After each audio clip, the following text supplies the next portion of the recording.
ખેડૂત આંદોલન part 3નું Taylor આજથી ચાલુ થયું છે, જે હું આપને બતાવી રહ્યો છું. અને સારું વઢાય ને તો જ સારો પાક લઈ શકીએ આપણે. હવે વાઢિયાવાળા મોલા હોય તો પાક સારો જડે નહીં. તો અહીંયા કને તો વાવ્યાવાળા મજબૂત હતા, ખડ નીંદ્યાવાળા એનાથી મજબૂત. અને હવે તો આખા ગુજરાતના ખેડૂતો જ્યારે એક થઈને વાઢવા જાય, આ સરકાર રે ખરી. તો અહીંયા આપણે શું વાઢવાનું છે? આપણે વાવી તો દીધા આપણા પ્રશ્નોને, આપણી જે પણ ઈચ્છાઓ હતી બધી વ્યક્ત કરી દીધી આપણે, પણ હવે જે ઉગ્યું છે ને એ વાઢવાનું છે. કારણ કે તમે અને મેં સરકાર તો સારી વાવી હતી, એક સમયે સરકાર સારી વાવી હતી, પણ એની અંદર જે પાક ઉગવો જોઈએ ને એ પાક નથી ઉગ્યો, એ નિષ્ફળ ગયો છે આપણો પાક. એટલે આપણે એ પાકને શું કરવું જોઈએ? હવે જેમાં પાક ઉગે નહીં એ ઝાડ રખાય?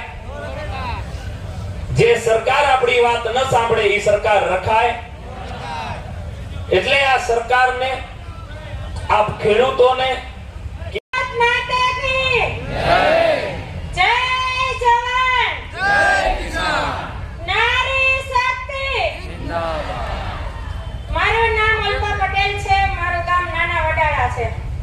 અને આજે આપણે પાર્ટ 1 અને પાર્ટ 2 તો કરી ચૂક્યા છે. આમાં આપણે જોઈએ એવું પરિણામ આવ્યું નથી, એટલે પાર્ટ 3 આપણે ચાલુ કરવા જઈ રહ્યા છીએ. પણ આનો ઉદ્દેશ્ય શું છે કે આપણને ન્યાય નથી મળ્યો ત્યારે આપણે પાર્ટ 3 ચાલુ કરવું પડ્યું છે. તો આ પાર્ટ 3 ચાલુ કરવામાં પહેલા તો આનો ખૂબ ખૂબ આભાર, અને મારી દરેક બહેનોનો વધુ આભાર. કારણ કે નારી શક્તિ તો આ સૃષ્ટિ છે, અને જ્યાં સુધી નારી શક્તિ નહીં જાગે ત્યાં સુધી તમારા એકાઈની તાકાત નથી કે તમે કોઈ યુદ્ધ પાર પાડી શકો.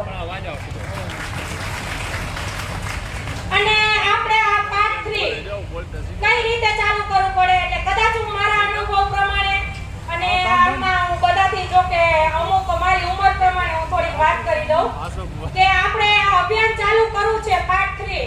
તો પહેલા ગામડેથી લેશું કે મારા ગામમાં મને 2 વ્યક્તિ ઓળખે છે, કે ભાઈના ગામમાં 2 ભાઈને 4 વ્યક્તિ ઓળખે છે, બાજુના ગામમાં 2 વ્યક્તિ ઓળખે છે.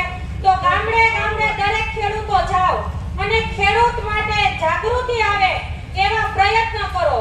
પહેલા આપણે સાથે ગામડા લઈએ, પછી તાલુકા વાઇઝ કરીએ, પછી જિલ્લા વાઇઝ કરીએ. જો આ સરકારને ઝુકાવી હશે તો સંગઠન મજબૂત જોશે, કારણ કે આના મૂળિયા બહુ ઊંડા વયા ગયા છે. આપણે એક ગાંઠ થઈ હોય એ સામાન્ય દવાથી નથી નીકળતી, તો આ હલકી કક્ષાની ગાંઠ છે, આને કાઢવા માટે જેવી તેવી દવા કામમાં નહીં આવે. આ ગાંઠને કાઢવી હશે તો ખેડૂતોએ સંગઠન કરવું જોશે. અત્યારે જ્યાં જોવો ત્યાં આંદોલન, અને પાછી આ હલકી કક્ષાની સરકાર એવું કહે છે કે અમે વિકાસ કર્યો છે. હવે આનો વિકાસ આમાં કોને દેખાય છે? આને વિકાસ કર્યો છે એ વાત સાચી છે કે 30 વર્ષ પહેલા આટલો ભ્રષ્ટાચાર ક્યાંય જોવા નહોતો મળતો. એ આ સરકારે વિકાસ કરીને બતાવી દીધું છે.